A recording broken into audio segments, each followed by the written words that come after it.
ሰላም እንዴት ናችሁ? የነጆን ኩኪንግ ቤተሰቦች ሰራተኛዋ አደይ 148 ይዤላችሁ መጥቻለሁ። ላይክ፣ ሼር፣ ሰብስክራይብ በማድረግ እስከ መጨረሻው አብረውን የቆዩ። ዛሬ በሊዲያ በጣም ተናዳለች። ሊዲያ ሁሌ ለምንድን ነው እኔ የያዝኩት ሁሉ የሚያምራት ያለች ትመስላለች። ቤዛ ወደ እነ ፍቅር ቤት ተመልሳለች።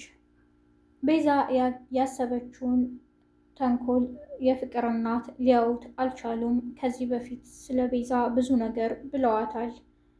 ክፉ እንደሆነች፣ የምታደርገው ሁሉ ለገንዘብ ጥቅም ፈላጊ እንደሆነች ይነግሯታል። እሷ ግን ብዙ ጥፋት አጥፍታለች። ቤዛ ደግሞ ይቅርታ ብላለች እና ልጄን አድናልኛለች ደብቃ በማለትም የቤዛ እናት ውለታቸውን አልረሱም። የፍቅር እናት ወደ ቤት ስትመጣ ፍቅር ምን ልታደርጊ መጣሽ በማለት ነበር ያፋጠጠቻት።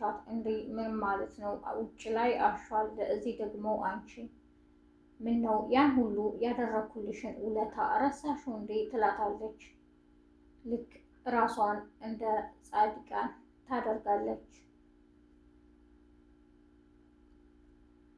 በቃ ለማያቅሽ ታጠኝ፣ ምንድን ነው የምትፈልጊው ከእናቴም እያለች ከፍቅር ጋር ትጨቃጨቃለች። የፍቅር እናት ሲመጡም ወሬውን አቁመዋል። ዴቭም ወደ አደይ በመሄድ ከሌሊ ጋር ያወራሉ። በረከትም ስለነበር አብረው እያወሩ ነበር። ድንገት በመሀል በወሬያቸው መሀል ታኮርፋለች፣ ትቆጣለች፣ ትበሳጫለች። ለምለም እንዴ ምን ሆነሽ ነው ሌሊ? አሁን ደህና እያወራን አልነበር? እየሳቅሽ ለምንድን ነው ይላታል። ብቻዬን መሆን ነው የምፈልገው ውጣልኝ ትለዋለች። እሱም ስለተናደደ እሺ ቻው በማለት ትቷት ይሄዳል። አደይም ወደ መንገድ ላይ ወደ ቤት እየሄደች ድንገት ከኋላዋ ሰዎች ገፍተዋት ይሮጣሉ። ከኋላ ስታያቸውም ዳይመንድ እና ኪንጎ ነበሩ። እነዚህ ልጆች ምን ሆነው ነው? ምን አስበው ነው? በቃ አሁንም ይሰርቃሉ ማለት ነው እያለች ትበሳጫለች። በዚህ መሀል ደግሞ ቁማ ብቻዋን እያወራሽ ዴቭ ሲመጣባት ትደነግጣለች። እንዴ ምንድን ነው አንተ እንደዚህ የምትመጣው? አስደነገጥከኝም ትላለች። በባለፈው ክፍል እንዳየነው ያለቀው ዳይመንድ እና ኪንጎ በረከትን መንገድ ላይ ሀንግ ሊያደርጉ ሲሉ ነበር። ከዛ እሱም ሲያያቸው እነሱ ናቸው። እንዴ ደግሞ ከኔ ምን ፈለጋችሁ ይላቸዋል። ዳይመንድም እንዴ ደግሞ እንደ ሀብታም ውጥር ውጥር እያለ ይሄዳል እንዴ እኛ ያለው መስሎን ደግሞ ልንበላ ተበላን እያለ ያወራል። ኪንጎም አዎ እውነትህን ነው አይገርምም ይላል። እሱም እቤት ሂዶ ስለተናገረ አደይ በጣም ባንተ አፍሬያለሁ ትለዋለች ዳይመንድን። እውነት አንተ ወንድሜ ነው ሆይ እኔ የሚያሳፍር ስራ እየሰረቀ የሚኖር ወንድም የለኝምም በማለት ትነግረዋለች። አደይ ይቅርታ አሁን ዴቭ ጋር የሚሄደው ወደ ክፍለ ሀገር ያንቺን ጉዳይ ይዘን ነው፣ ስለዚህ ለእጄ ስለሚያስፈልገኝ ነው ተፍ ተፍ የምለው ይላታል። አይ ሰርተህ መኖር እየቻልክ ምንድን ነው የስት ቀልብ ነው የምትገፋው እንዴ እያለችም ትቆጣለች። ለትንሽ በቃ አላደርገውም ይላታል።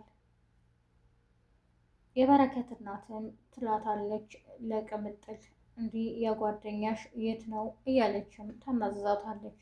ማዘሯ ዛሬ የለም እያሉም ትነግራታለች። ሩታም ወደ ገጠር መሄድ ፈልጋለሁ ከዴቭ ጋር ትላለች። አሹ ብዙ ነገር ነግሮኛል ስለ ገጠር፣ በቃ ሁሌ አንድ አይነት ነገር ማየት ሰልችቻለሁ፣ ወጣ ብዬ ሌየው ትላታለች። ሮሚንም ስለ ሀገሩ ሁኔታ ትጠይቃታለች። አገሩ አሪፍ እንደሆነም ትነግራታለች። በቃ እኔ ማሚ ልጠይቅና ልሂድ ትላለች። ዴቭም እሺ ጠይቂያት እሺ ካለች ይላታል። እሷም የፍቅር እናትን ትጠይቃለች። አንቺ ከወደድሽ ደስ ይለኛል፣ ግን ከዛ በፊት እናትሽን ተውዬ መጠየቅ አለብኝ ትላታለች። ሩታ ገጠር ልትሄድ ስለሆነ በጣም ደስ ብሏታል።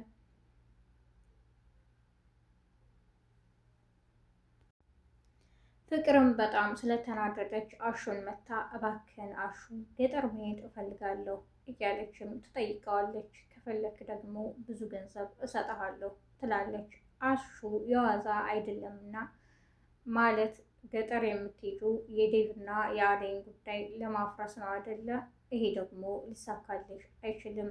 እኔ በገንዘብ የምደለል ሰውም አይደለሁም። አንቺ ግን መቼ ነው በቃ ከሰው ለሰዎች ክፋት ከማሰብ የምትውጪው ይላታል። እሷም እሱ አይመለከትም፣ አሁን ገጠር ትወስደኛለህ አትወስደኝም፣ ደግሞ ወንድሜ ብዙ ብር ልኮልኛል ከሱ እሰጥሃለሁ ትለዋለች። አሹ ደግሞ እኔ በብር አልደራደርም ሂጂልኝ ከዚህ እያላት ድንገት እናቷ ይመጣሉ። እንዴ ምን ታደርጊያለሽ እዚህም በማለት ትጠይቃታለች። እሷም ትደነግጣለች። እትዬ ጉዶውን ቢሰሙ ይላላሹ። ፍቅር በጣም ትደነግጣለች። እሱም መለስ ብሎ እትዬ ጉዶውን ባይሰሙ ይሻላል በማለት ሌላ ወሬ ያወራል። በይ ከዚህ ሂጂ ወደ ቤት ግቢ፣ እዚህ አትከተይ ትላታለች ልጇን። ፍቅርም ወደ ቤቷ ገብታለች።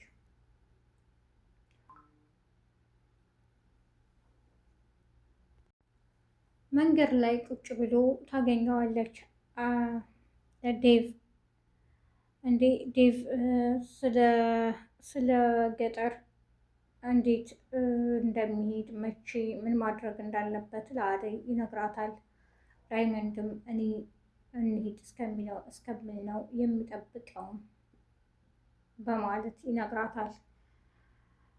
ኪንጎም መሄድ አለብን ከእናንተ ጋር ገጠር ይላል። ቅምጥል ምንድን ነው እንደዚህ መሆን እንዴ እነሱ መሄድ አይችሉም እንዴ ትላለች። ደግሞ ችግር የለውም ካስፈለግናችሁም እንመጣለን ትላቸዋለች።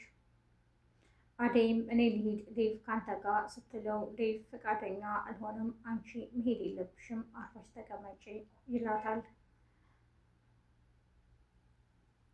በረከትም ውጭ ላይ መናፈሻ ድንገት ስታልፍ ታየዋለች። አደይ እንዴ እዚህ ምን ታደርጋለህ ትለዋለች። ጓደኛሽ ከቤት አባረረችኝም ይላታል። አታደርገውም ትላለች። አዎ አደረገችው እያለም ይነግራታል። ለመሆኑ አሁን ያለችበት ሁኔታ ጥሩ አይደለም። ራሷ ጋር ብዙ የምትታገለው ነገር አለ። ስለዚህ አንተን ለማስከፋት ፈልጋ አይደለም ትለዋለች። እሺ ግቢና ጠይቂያት ይላታል። አደይም ገብታ ስትጠይቃት አላውቅም ጥሩ ስሜት ላይ አልነበርኩም እና ይቅርታ እለዋለሁም ትላታለች። የዛሬው ክፍል ይህን ይመስል ነበር። ነጅሆም ኩኪንግን ላይክ፣ ሸር፣ ሰብስክራይብ በማድረግ አብራችሁን ስለቆያችሁ አመሰግናለሁ። አዲስ የምትመጡ ቤተሰቦች ላይክ ያድርጉ፣ ሸር ያድርጉ። በያላችሁበት የዓለም ዳርቻ ሰላማችሁ ይብዛ። መልካሙን ሁሉ እመኝላችኋለሁ። ባይ